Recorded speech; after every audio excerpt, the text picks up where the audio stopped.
Grounding equally at the top of your mat. Inhale, lift your arms up over your head, gazing to thumbs. Exhale, pull the hips back as you fold, tuck the chin in, neck long. Halfway up on your inhalation, lengthen your spine. Stepping back, bend the knees, drop them to the earth, draw your hips back as you lower your chest. Rolling the shoulders into the waist, inhale, spine lifts to cobra, hips on the floor, and then push back. Tuck your toes, straightening legs downward, facing dog. Those heels should be about the width of your hips as you draw the pelvis up and away. So lifting your right leg with an inhale, stretch well back, and then step up between your hands. Rising to your blocks or fingertips as needed to create some space between your ribs and thigh. So a little bit of rise and fall through the hips, settling your awareness into any restriction or tension within the waist. And then once you've assessed the overall landscape of your hips, plant your back heel at about 60 degrees for Warrior One. Inhale, arms up overhead, drawing the torso back to integrate into your left leg, using that as the anchor for your spine. Full breathing, inhalations, expanding the ribcage laterally. Keep your face soft. And then as the arms fall by your sides, leaning forward to step off into your right leg, bringing your spine and your left leg into one straight line from toes to crown. Now you can topple forward slightly, or eventually bringing your spine parallel to the earth as long as your low back feels comfortable and stable. Here, the strength of your standing leg and the lift of your lower belly will really help to create that stability.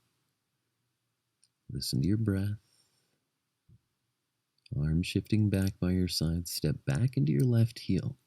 Push the right leg straight, and then with your left arm, windmill, open your hips to the left, squaring off for triangle. Pull the right hip back as you stretch forward, reaching your hand for a block, shin, ankle. There's many possibilities. The key, though, is to find a very narrow profile, as if you could push your head, shoulders, and hips all up against a wall behind you. Lifting through the left body, thigh and knee of the left leg rising. Drop your gaze. Push through the feet to rise up. Left arm draws you back. And then shortening your stance, turn your hips to the front of your mat. Stretching both arms overhead, anchor into the back leg. And as you fold forward, finding once more your shin, perhaps books, blocks, or the earth. And then with the pelvis square, drawing right hip back and away, steer your navel over your right thigh. Drop the head to soften, melting into the right hamstrings. Remember to keep the roof of your mouth relaxed as you breathe down that right leg towards the hips of your toes. Listen to the breath. Halfway up as we lengthen, shifting your props out of the way. Plant the palms shoulder width as the right foot steps back, lengthening into plank position. Drop your knees, pull the sitting bones back. And as you press equally through the four corners of your palms, back of the heart lifts. Now wheel the heels away a little bit further to straighten the legs, lifting through hamstrings and calves in plank position. If your stance is a little too short, the toes can wiggle further away until the soles are relatively vertical, heels atop forefoot, shoulders, of course, stacking directly atop wrist. Relax your face as you gaze softly into the floor beneath you, breathing your long spine, crown to tail. And dropping your knees, scoot the left knee in slightly by about 3 inches, and then roll the right hip open as you lift your right arm into the sky in a variation of half moon. Now lengthen fully through the outer right heel, helping you to lift the right side body, and also keeping you lifted out of your foundation arm. So we're not sinking into the left shoulder, but instead moving away from it. Eyes down as the right hand hits the mat. Shift back into your table first, pushing well through the heels. Straighten the backs of the legs, plank position. Relax your face and jaw as your crown reaches away from your heels. Good. You can always drop the knees as a modified form. And then anchoring back down, shift the right leg forward, roll the left hip open as you lift your left arm into the sky, stacking hips, kidneys, and shoulders. Eyes passive as they gaze into the distance or up toward the left thumb. And remember, the energetic direction here is lifting toward the ceiling through the arm, the waist, the hip. Returning to plank position, press left palm down, shift knees to center, wiggling the feet back a little, lower down, chest and chin. Roll the shoulders back, lifting with your inhale through your back body, allowing a little space for organic movement. Exhale, push the hips back, tuck the toes, downward facing dog. Deep breath. Preparing for the opposite side. So anchoring through the right, inhale, left leg stretches back until the standing leg stretches a little, and then step forward. So find that long lunging stance as we rise and fall a bit, just exploring any restriction within the hips. Keep your jaw soft. And adjusting the width of your stance, draw the back heel in, planting the foot at about 60 degrees. And while you keep your hips square, inhale, lift the arms overhead. Virabhadrasana 1, Warrior 1.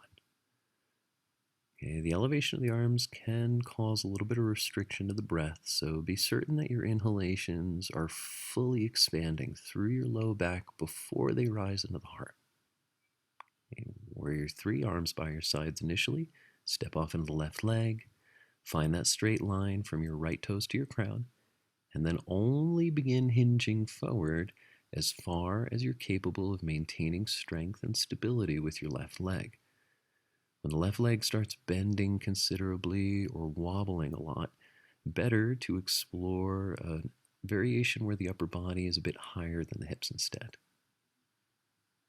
Keep the face relaxed and only extend the arms overhead if the low back feels strong and supported by the abdominal wall. As you step back into your right heel, plant it into your footprint. Use the right arm now to lead you as you windmill open. Left hip pulls back for triangle. Find the shin, block, ankle. Let the features of your face remain totally relaxed as you gaze softly toward the right thumb. Good inhalations expanding from the hips and rising up the sides of the body. Exhalations descending into the hips and then from the hips down into your foundation. Eyes to earth as the right arm draws you up on an inhale. Bring your hands to your waist, shortening your stance. Turn the right hip toward the top of your mat. Once the pelvis is square, lift up. And then hinging forward, place your hands on your shin, blocks, or earth. One breath to lengthen. Find a little more space between the vertebrae of the spine and then fold in, nose toward knee.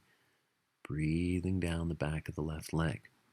And if you can, reflect upon the difference between this side and the earlier.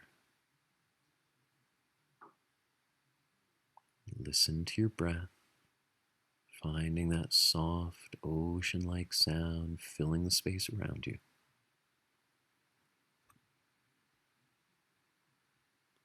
Lengthen with an inhale, stepping the left foot back to meet the right.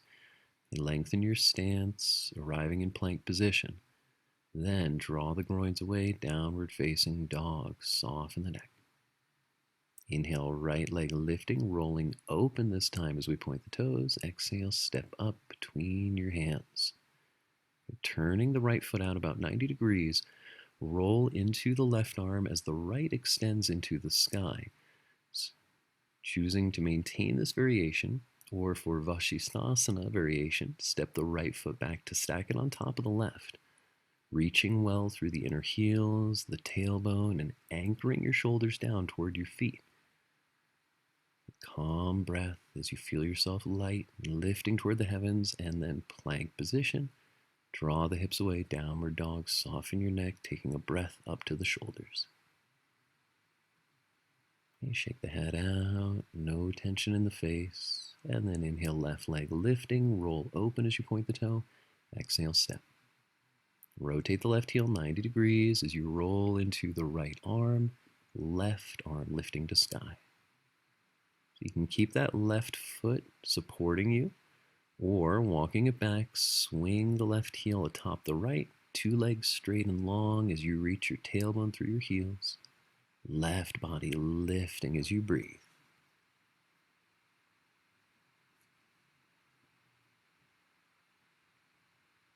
And looking to the earth, close off, palms shoulder width, lift the hips from plank directly up to downward dog.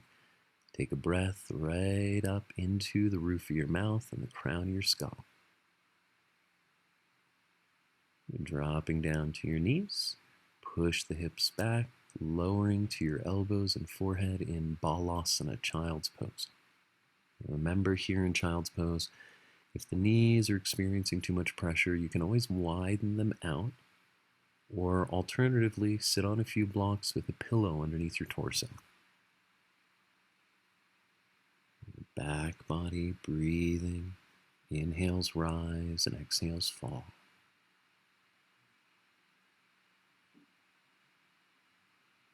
Returning to downward dog, press the palms down shoulder width, tuck the toes, lift the hips. Adho Mukha Svanasana.